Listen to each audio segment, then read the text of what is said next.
Hello, and welcome to the Canadian Story, where we discuss what Canada is, what Canada could be, and what Canada should be.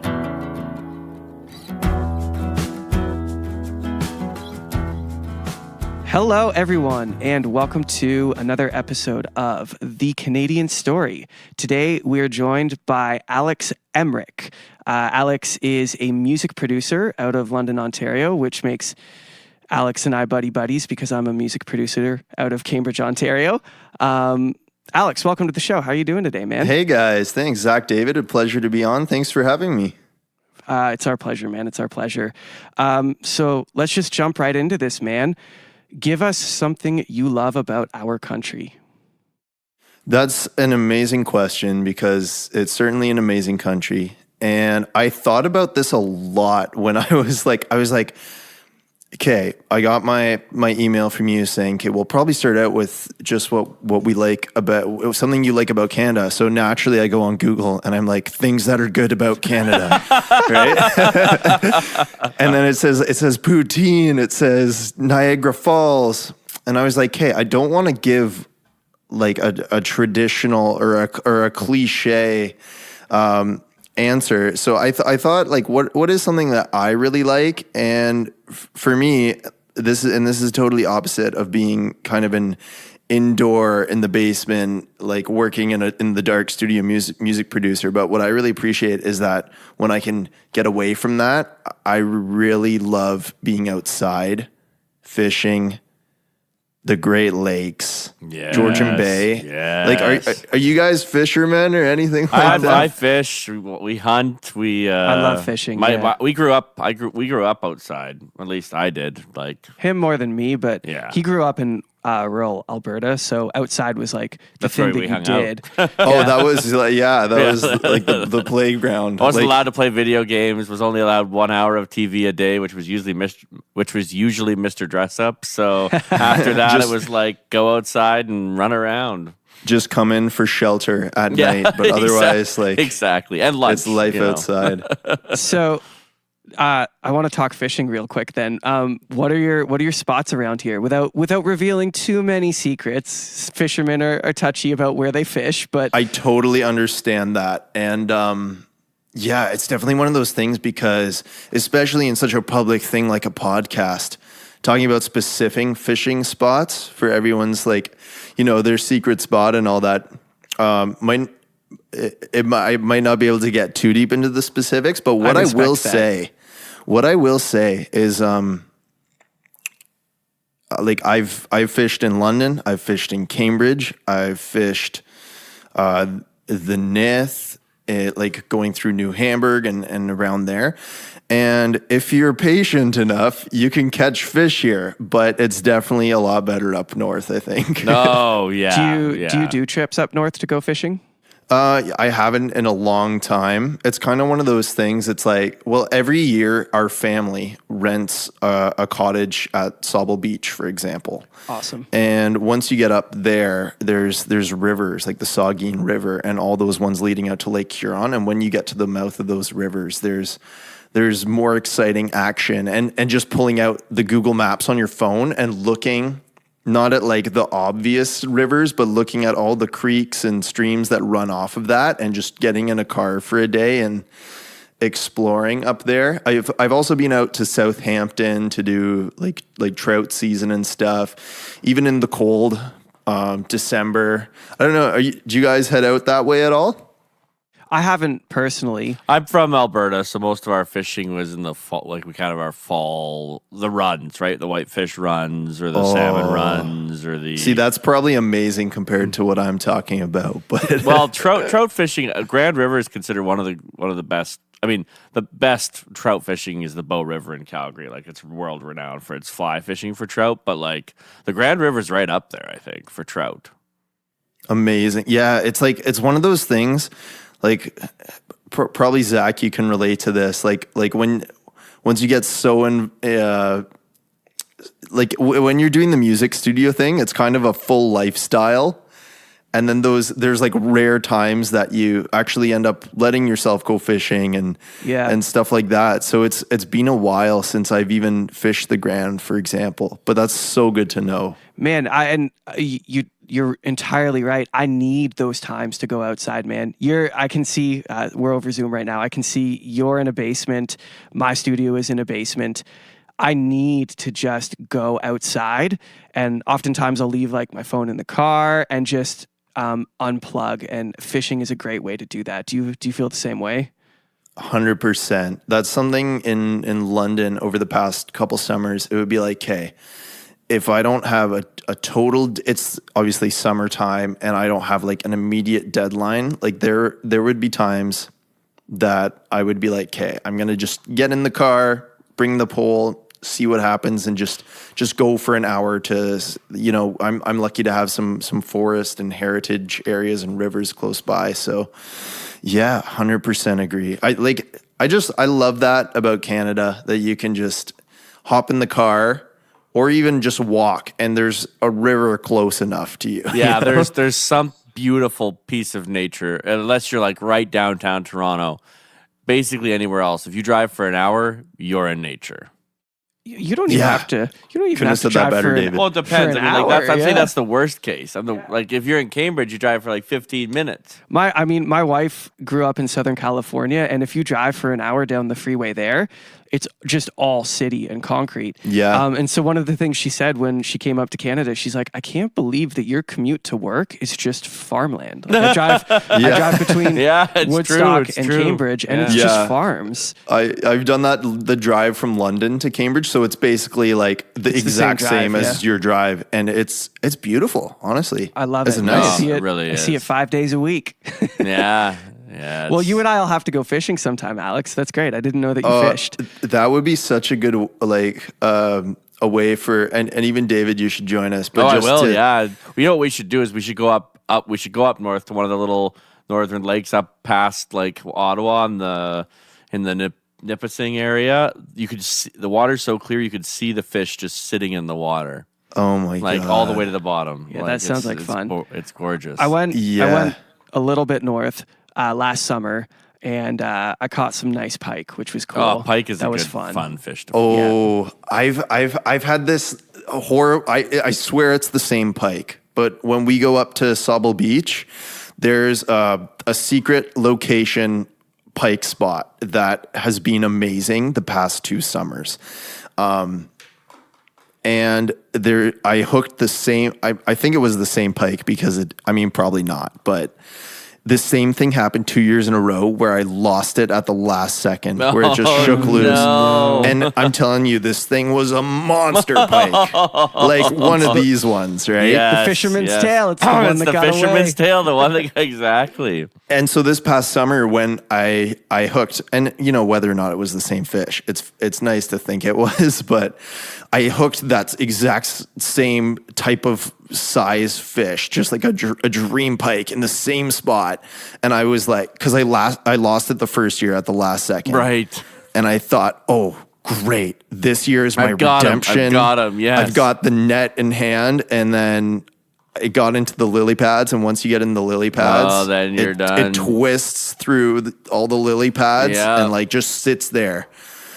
And yeah, it shook loose. And No. so like I got to go back and get it this Yeah, summer. this We'll this see. is your year, man. 2021. Third You're time's the a charm, pike. my friend. You're the pike. You guys will be the first people I tell. Oh, good. Yes, I want to text the moment. Like you get Yeah. it onto the beach. You're like Zach. Yeah, like Zach's gonna be like in the studio tracking something, and his phone will just start going And then he's ballistic. just gonna be like, you know what? I'm done for the day. I'm gonna go fishing. Kick the clients out the door and go fishing. exactly. Yeah.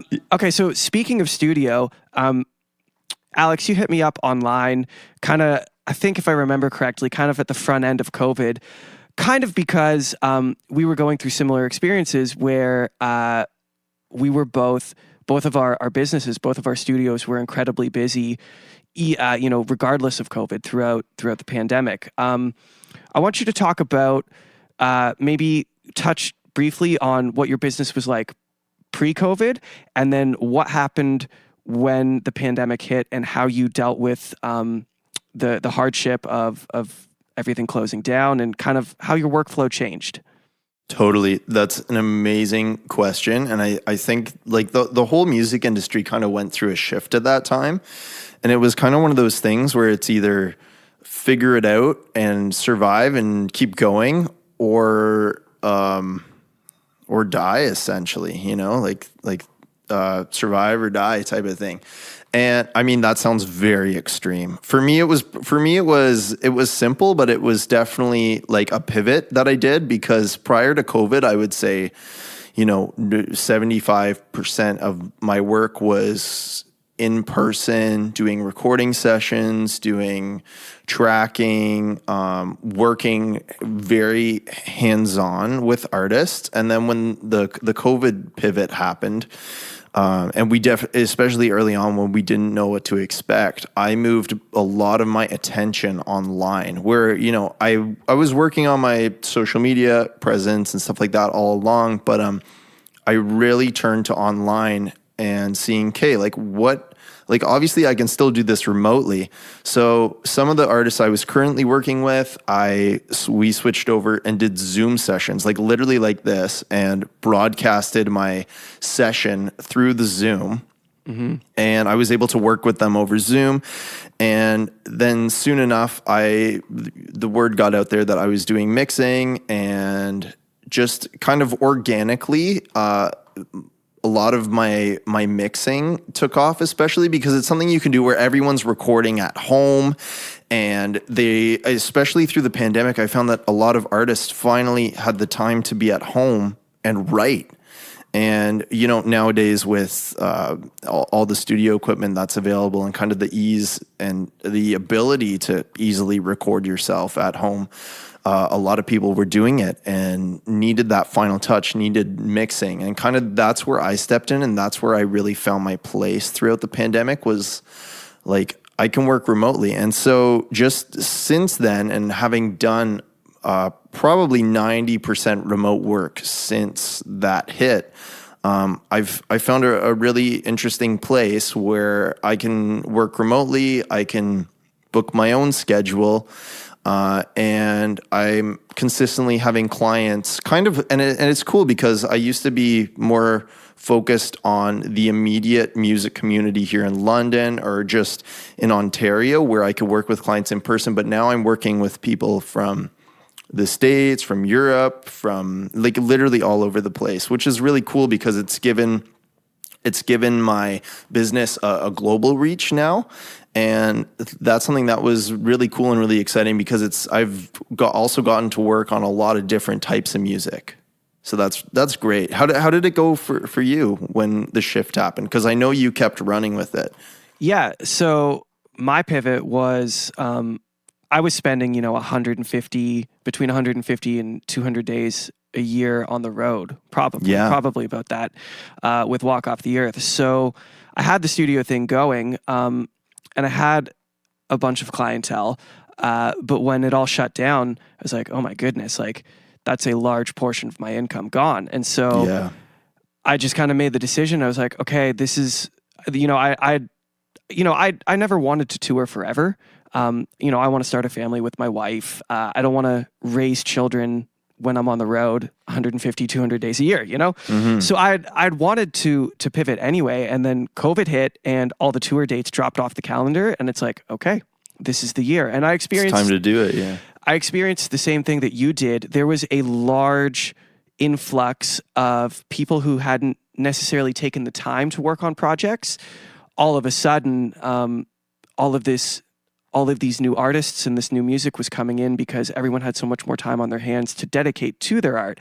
And it's funny, I was talking with one of the guys at the local Long and McQuaid here in Cambridge, and he said the two things when the pandemic hit that they couldn't keep on the shelf were cheap acoustic guitars and cheap recording gear. Yeah, it just sold out, and they couldn't bring it in fast enough. Yep. And so, much like yourself, we live in a day and age with technology where you can, even out of GarageBand, which is a free program, if you have a Mac, you can make, good recordings if you have a little bit of equipment and it's not very expensive. But what those artists don't have is the knowledge and the know-how to take that, bedroom demo or that home recording and turn it into a large production. And much like yourself, that's where I step in, and I like to think of myself as, like a Gandalf. You're a wizard. Wait a second. Wizard of You sound. guys like Lord of the Rings? Of course could I go like on. Of course. I don't mean that I'm a wizard. Like I'm just like talking like myself in this grand way. Studio wizard. But there's a lot of people. There's a lot of very, very talented people who just need a little bit of guidance into how to create compelling, good recordings. And I got a large influx of those people when the pandemic hit, and it's been amazing to work with new artists and people just trying it out for the first time and guiding them through creating recordings and then taking their recordings and mixing and mastering them and turning them into full-blown productions. So yeah, that's kind of my story. Fantastic. I love that. And I'm so glad that we got in touch, because I really think it's important to surround yourself, or at least have on your radar, people doing similar things with a similar goal in mind of growing a studio business, or we surround ourselves with a lot of music and social media, and there's constant music being released. But it's like, hey, where do I fit into this puzzle? And I saw Zach doing music out of Cambridge, and I'm like, hey, I grew up in Cambridge. I don't even remember exactly how we got on each other's. I think I just heard hit me about up on you. Instagram, I think. Yeah, it's one of those things like where you see someone doing something similar, and then I realized we had a lot of mutual connections. Tokyo, for example, which we talked about, and then just through our hometown already of just people and even just going way back to high school and all those things. And it's like, wow, this is great to see someone else doing this. Like we should be in touch, because it's good to surround yourself with those like-minded people doing something similar, especially in such a crazy time to be doing it, such as the pandemic, for example. Yeah. Well, would you say that you think that, because I've been thinking about this a fair bit, but would you say that you think the pandemic has actually in many ways caused a bit of an explosion of art? I would say yes. Yeah. So let's step back from that for a moment and say, okay, so if this explosion of art is happening, what's this new? Because usually if there's an explosion of art, it means that something's new is being born. Something, some new idea is coming to its, there's nothing as powerful as an idea whose time has come. So what's this idea in your mind? I think in terms of the explosion itself, okay, yeah, like that's such a great question, David, because it's like, what is the explosion of? Is it an explosion of so much music that is saturating the music world, or is it an explosion of brand new art and brand new ideas that have never existed before? I think it's kind of a bit of everything, because I think this time made people realize how important it is to be true to your music and stuff like that. So I've seen a lot of unique new music come out, but also just an explosion in terms of quantity of songs coming out. And it's great, because who doesn't love getting new songs on the regular to listen to? Yeah, totally. Sorry, go ahead. I was just going to say, and it's good for us as producers, because it keeps jobs coming in. It's good for business. Yeah, I don't know. Are we getting any sense that there's a new sound? Is there going to be a new sound that we see come? Because we haven't had a new sound in a while, right? Yeah. Well, kind of right now, I guess if you're thinking of the mainstream, are we talking about the mainstream pop sound evolving into the mainstream thing, or just usually new sounds don't start out as mainstream, right? So you get jazz or whatever, right? But or jazz, or before the blues, or but are we gonna get our own thing? Because I can't remember the last time we really had our own thing. That's on a generational kind of epoch level. Yeah.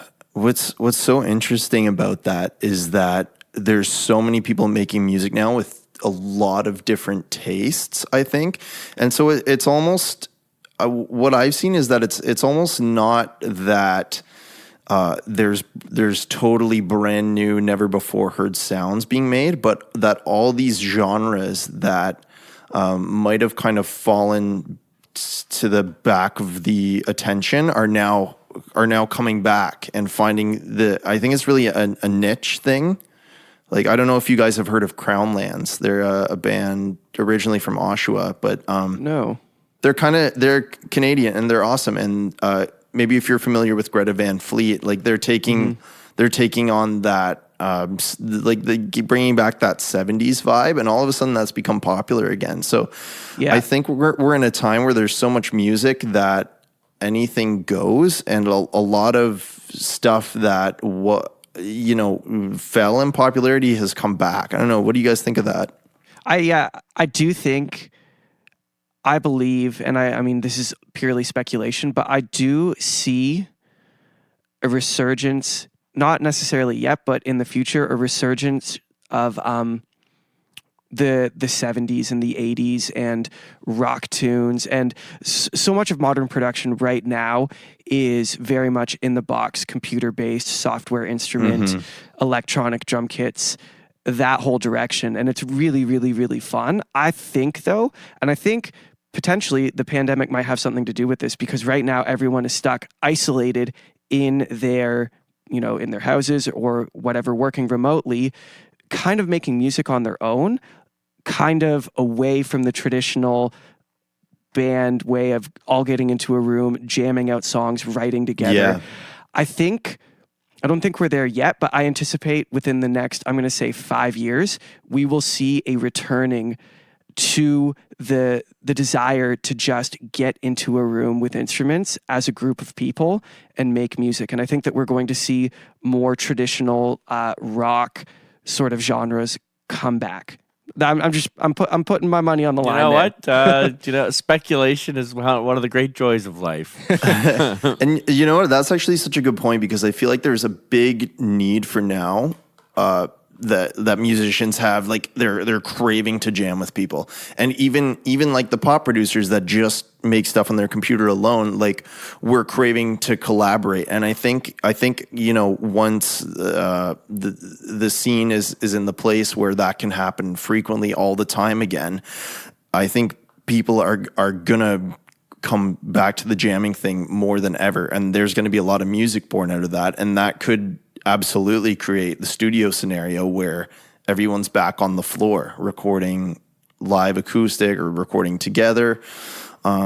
Yeah, for sure. I think that's a good point. And one thing that's also really cool is that, while we're not there yet where we're all kind of jamming together, I find that a lot of artists, and a lot of the ones that I've been working with in particular, are still outsourcing because they're craving like the live drum sound. So even if they might not program their drums, but they'll hire a session drummer that they found online. So everyone's like, I think it's still popular to have those live elements, but I think the jamming feel that you're talking about, Zach, is going to come back stronger than ever, for sure. I like to think so. I hope so.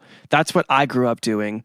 Even before I started producing records, I grew up playing in bands, just like getting together in your buddy's basement and just working out songs. And they were some of the best times of my life, for sure. Absolutely. David, do you play too?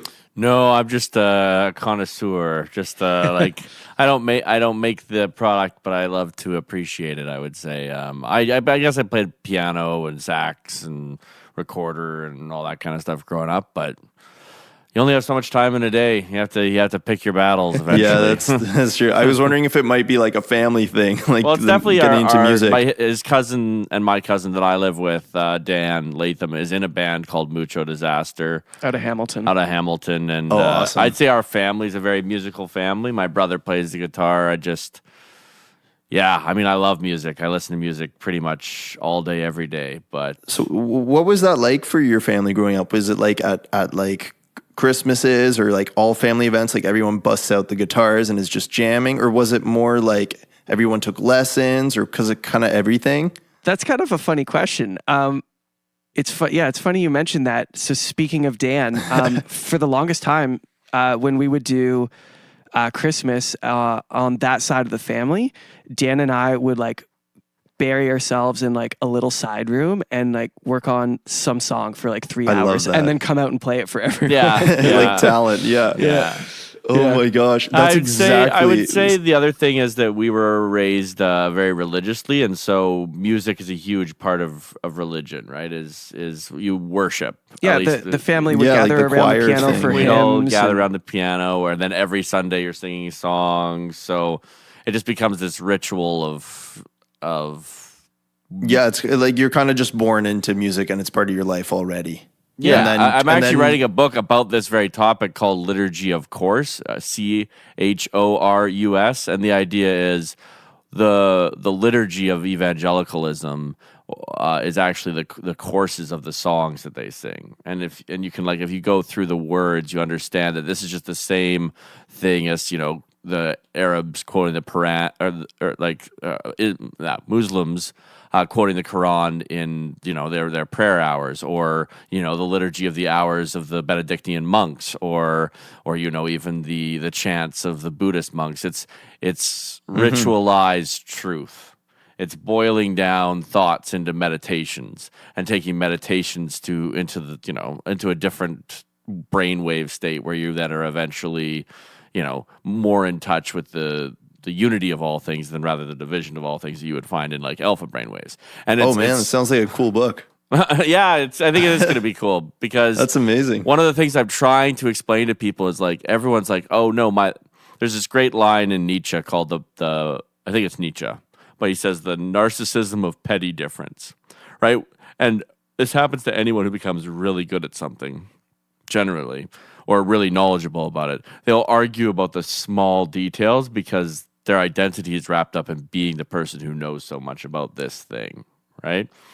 And I think that whether it's ascension or enlightenment, or it's just learning or education, whatever you want to call it, once you can rise above the need to have your ego attached to a form of knowledge, you suddenly become even more interested in the world than you were before and less confrontational to it.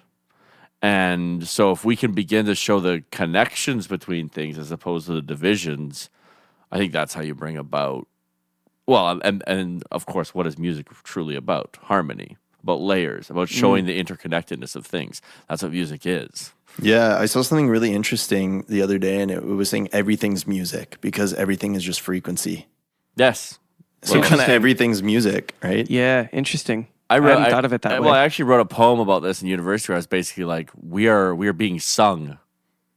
Like the universe is literally singing all matter constantly. That's what the vibrations of literally string theory, or that's the postulation of string theory. Like obviously, it's just a theory, but even going into the quantum physics though, like they're showing that more and more, and there's really cool research coming out all the time that is taking these timeless concepts and actually showing and explaining how they work, and seeing how music is really integrated to all of that at the core level. Whether you define music as like a rock song or as the expression of existence through vibration and frequency, like I guess you can say it's all music, and that's really cool. Yeah. I mean, everything's waves, right? Even the colors we see are just light bouncing, and everything's waves, right?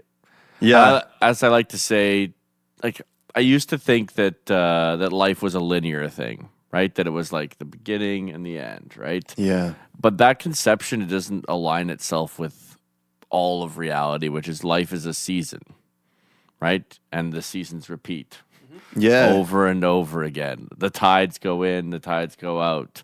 The sun rises, the sun sets, or actually we spin, right? Yeah. Yeah. And yet we're also circling the sun, and the sun is circling the middle of the galaxy, and everything is in constant motion, and it's all a circle. Why? Oh, that's interesting. It's all a circle. It is. Well, everything. spinning. I love that. I would wonder if you're into like Deepak Chopra and Actually, your sister just brought that up, but you're I haven't talking actually about read is him. I actually haven't read him. I guess growing up, I would say Zach and I were very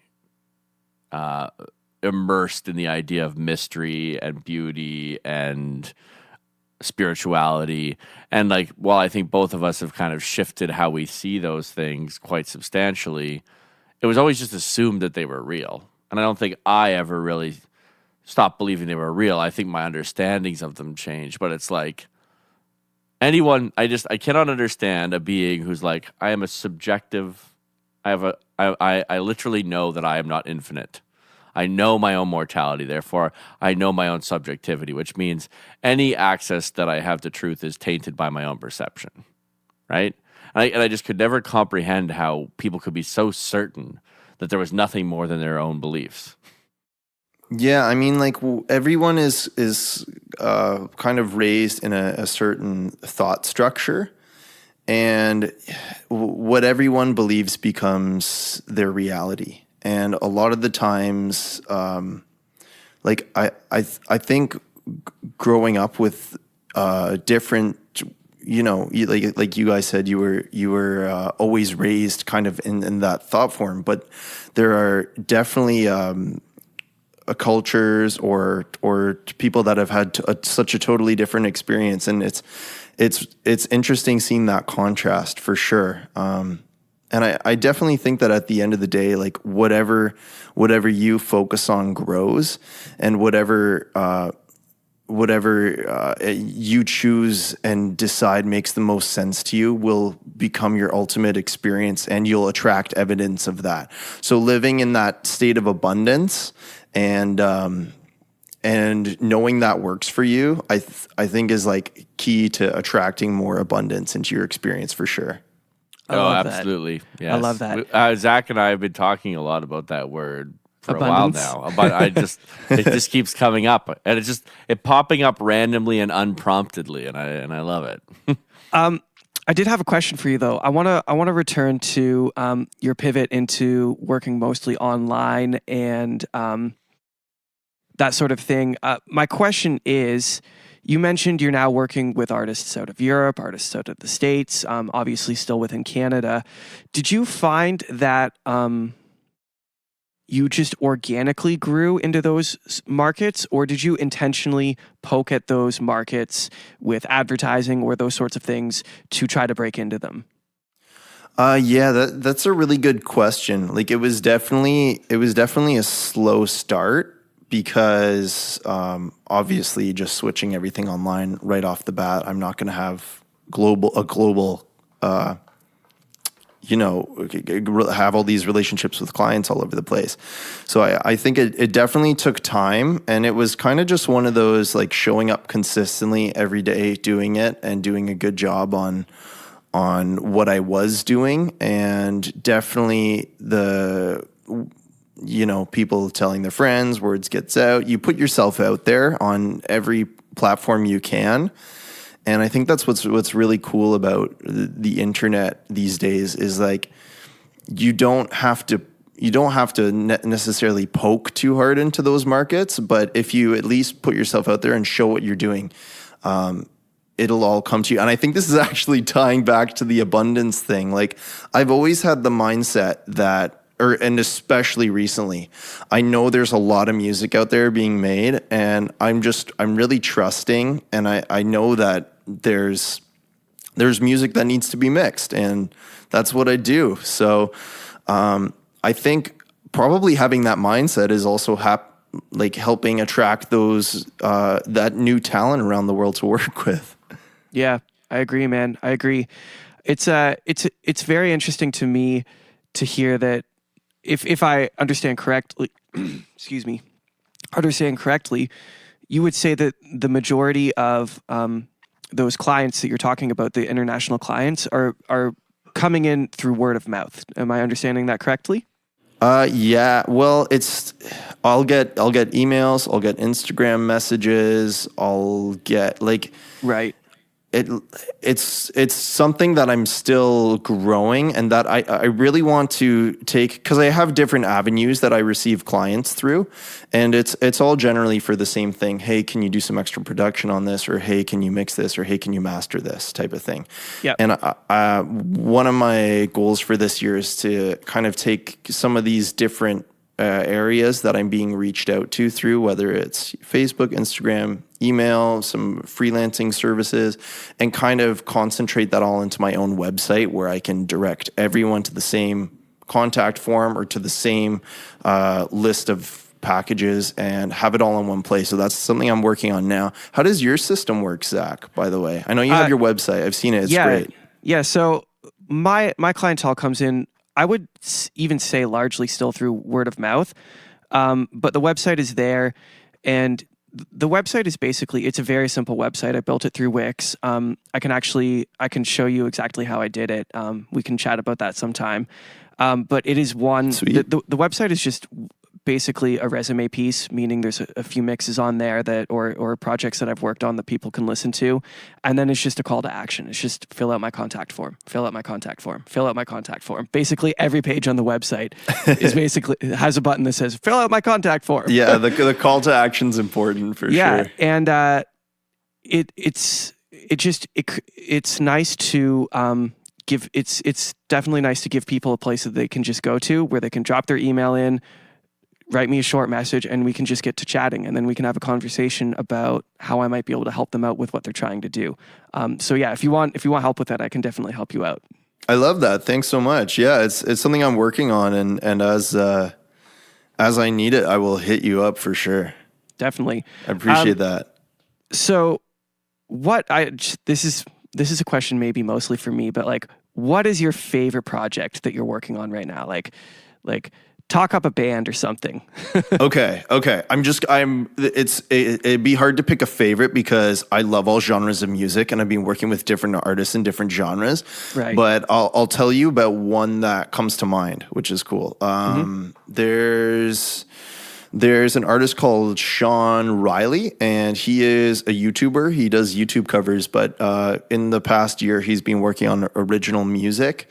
And so I got in touch with him about mixing his upcoming album, which is actually coming out next week, which is really cool. Amazing. And so I was working, I did a couple mixes with him for that. And then as it kept going, I started getting a little more involved in the production and started adding some production elements.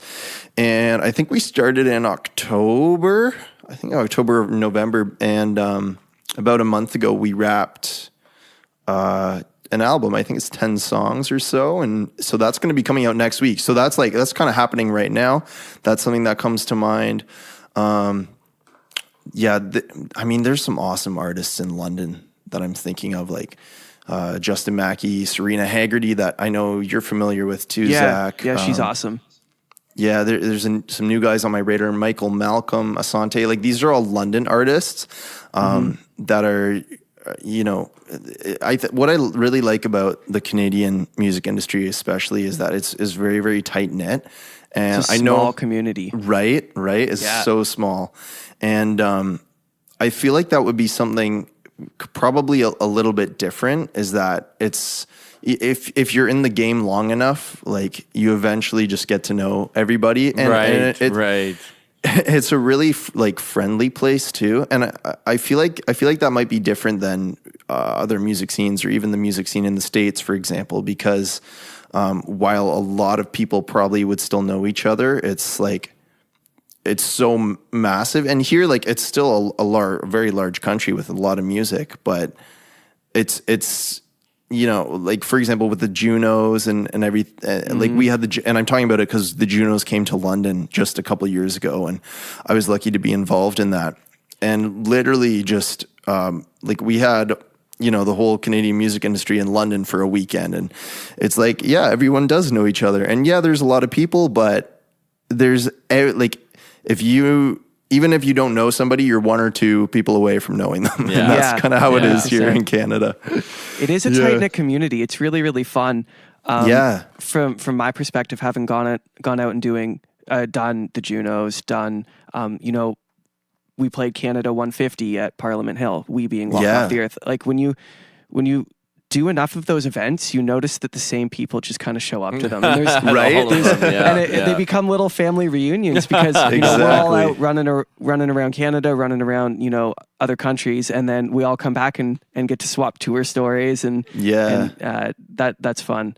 Yeah, for sure. Yeah, I would wonder what the contrast would be like because like Zach, for example, like touring globally, like you would have, you know, gotten to be in at least briefly in a ton of different music scenes. Like, did you see any like similar things or differences between some of the cities or how they do things or how the fans are or how the shows are even put on for that matter?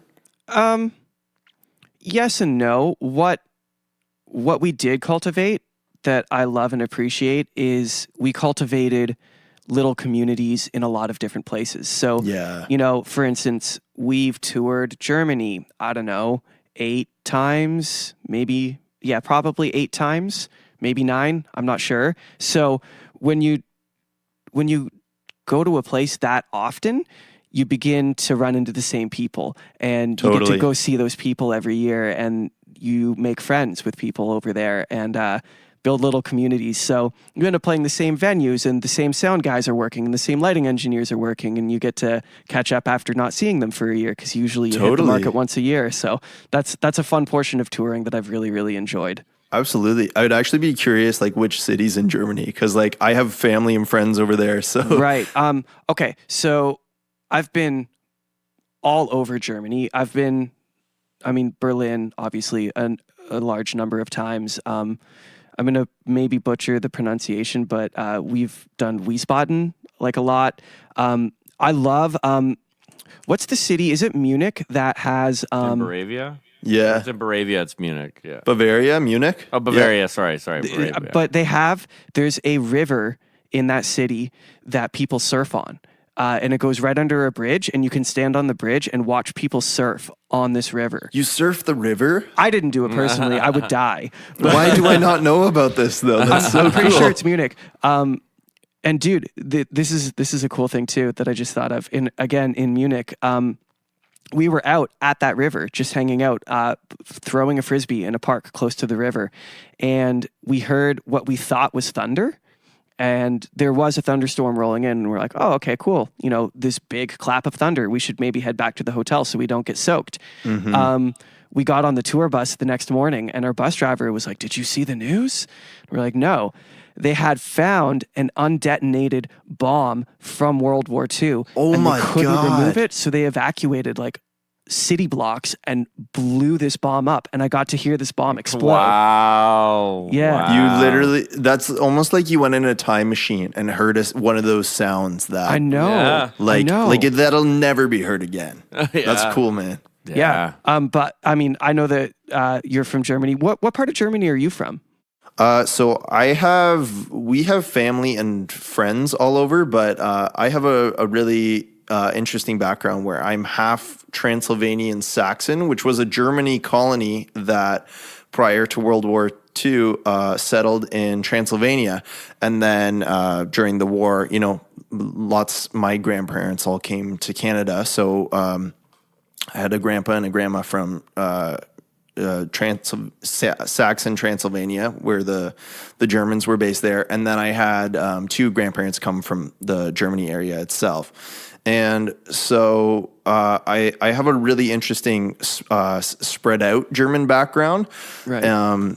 And yeah, like my sister and I were really lucky to we have been part of a German dance group for a lot of our young adulthood, and even like you started in it as teenagers, and we danced Kitchener-Waterloo Oktoberfest and all these things, and we toured through part of Europe with that group. So we performed across Germany and through Austria and stuff like that too. So yeah, I like to think that I have kind of family all through Germany because we've made friends there that we now consider family. Which is cool. Great too. What's your favorite German city then? Can you pick one? Oh man, I can't pick one, but I really like Nuremberg. Okay, I love Nuremberg. Yeah. I love Nuremberg. Yeah, like the old castles and stuff. And So there's a spot just outside of Nuremberg called Abenberg. And Abenberg is my favorite place I've ever been to in Germany. It's a small town kind of set into this hillside with a giant castle that's like a hotel.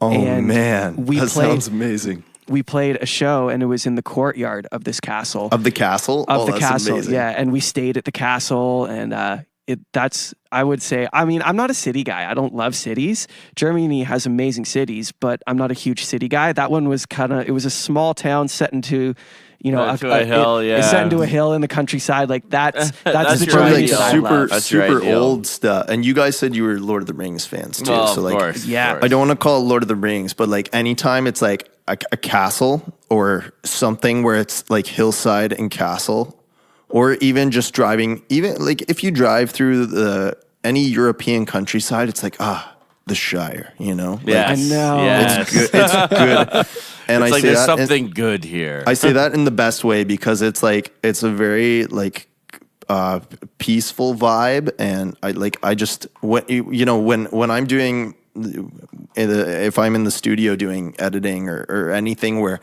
I just need one of my monitor screens, I'll put up the Shire ambience or whatever else on the extra screen, right? Yeah. To remind you that there's more than your dark basement. Yeah. Right? Yeah, I like and especially like Zach, for example, yourself having traveled consistently all the time and then switching from that to coming to the same place kind of indoors all day. Like, I totally understand why part of you has to often stop and just go outside and, like you said, just like go on a walk or whatever. Like, it's super important to have that balance, probably. Yeah, I agree. No, man. I agree. completely agree. Well, Yeah. we're just about out of time here, Alex. So thank you so much for joining us on the podcast. We appreciate you and the conversation. Where can people find you online? Okay, yeah, for sure. Thanks again, Zach and David. It's been amazing catching up with you guys. Online, you can find me on Instagram at alex.emrich. And you can check out my website, alexemrichmusic.com.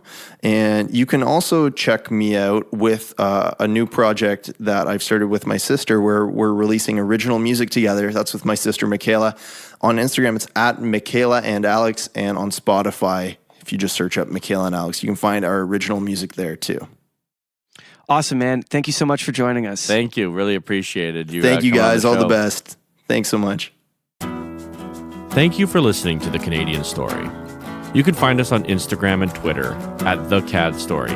That's The CAD Story. If you enjoy this podcast, please share it with your friends and family. Let's work together to remind Canadians how great their country is.